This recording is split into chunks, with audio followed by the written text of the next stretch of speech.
আমরা সবাই জানি গতকাল যে নৃশংস হামলা এবং হত্যাকাণ্ড সংঘটিত করা হয়েছে, এইটা আসলে এই হত্যাকাণ্ডের সাথে শুধু ইসরায়েল জড়িত এই কথা বলার কোনো সুযোগ নাই। ইসরায়েলকে ইউজ করা হয়েছে, কিন্তু এর সাথে সবচেয়ে বড় পরাশক্তি জড়িত। সংগ্রামী ভাই এবং বন্ধুগণ, আমরা আজকের এই বিক্ষোভ সমাবেশে আমরা এই হত্যাকাণ্ডের আমরা তীব্র নিন্দা এবং প্রতিবাদ জানাচ্ছি। এর সাথে সাথে সারা মুসলিম বিশ্বে যে অশান্ত পরিবেশ তৈরি হচ্ছে, এর জন্য আমরা উদ্বিগ্নতা প্রকাশ করছি। এইভাবে যদি পাল্টা হামলা চলতে থাকে, তাহলে মুসলিম বিশ্বের শান্তি বিনষ্ট হবে। কাজেই আমরা এ ব্যাপারে সংশ্লিষ্ট কর্তৃপক্ষকে, বিশেষ করে ইরানে হামলাকারী আয়াতুল্লাহ খামেনি কে হত্যাকারীদেরকে অবিলম্বে এই হত্যাকাণ্ড বন্ধ করতে হবে। আর এই ক্ষেত্রে জাতিসংঘকে কার্যকর ভূমিকা পালন করতে হবে। মুসলিম বিশ্বকে ঐক্যবদ্ধ হতে হবে। এর সাথে সাথে আরেকটি কথা বলে আমার কথা শেষ করব। আপনারা শুনেছেন এবং আপনারা সোশ্যাল মিডিয়ায় দেখতেও পেয়েছেন, গতকাল বাংলাদেশের চুয়াডাঙ্গার জীবননগর উপজেলায় একটি ঘটনা সংঘটিত হয়েছে। দুই ভাই বাজার করতে এসেছিলেন। এটাও আপনারা জানেন, চুয়াডাঙ্গা জেলায় দুইটি নির্বাচনী এলাকা, অর্থাৎ দুইজন সংসদ সদস্য। এই দুইজন সংসদ সদস্যই জামাত থেকে নির্বাচিত হয়েছেন।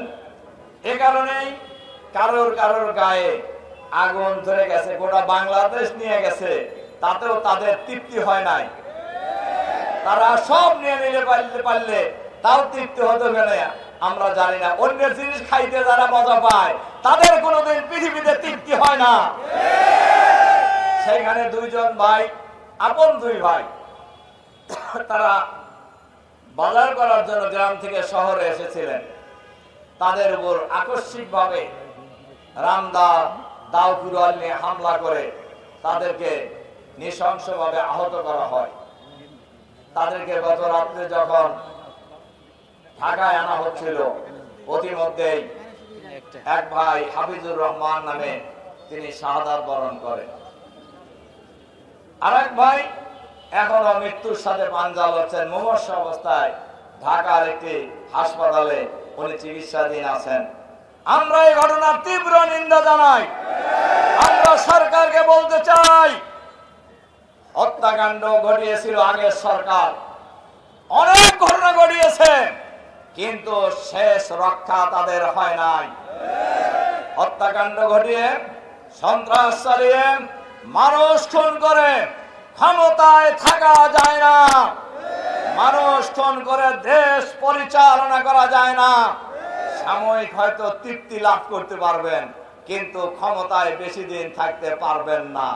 এখন আমরা সরকারের স্বরাষ্ট্রমন্ত্রীকে আহ্বান জানাতে চাই, আপনি নতুন স্বরাষ্ট্রমন্ত্রী হয়েছেন, জনগণ আশা করে আপনি নিরপেক্ষ ভূমিকা পালন করবেন।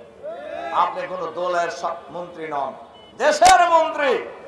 দেশের সকল মানুষের জান, মাল, ইজ্জত, আবরুর, নিরাপত্তা বিধান করা আপনাদের দায়িত্ব।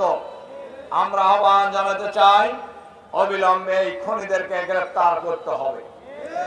এই খুনিদের নামে সুনির্দিষ্ট মামলা হয়েছে, কিন্তু আমরা লক্ষ্য করছি এখন পর্যন্ত একজন লোককেও গ্রেফতার করা হয় নাই। দিনে দুপুরে হাজার হাজার মানুষের সামনে হত্যাকাণ্ড সংঘটিত হয়েছে।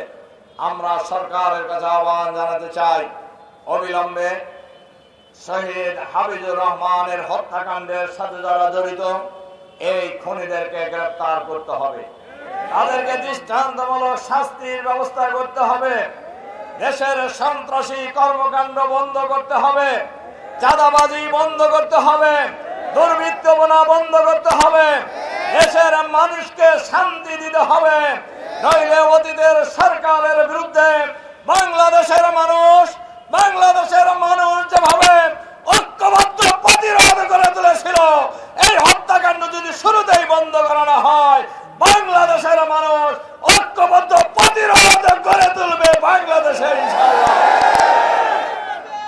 সংগ্রামী ভাই এবং বন্ধুগণ, এজন্য আমি আবারও সরকারের কাছে আহ্বান জানাতে চাই, অবিলম্বে সন্ত্রাসী কর্মকাণ্ডের সাথে যারা জড়িত তাদেরকে আপনারা চিহ্নিত করুন, গ্রেফতার করুন, বিচারের আওতায় নিয়ে এসেন। বাংলাদেশকে একটি শান্তির বাংলাদেশ হিসাবে প্রতিষ্ঠা করার চেষ্টা করুন, আমরা আপনাদেরকে সহযোগিতা করব।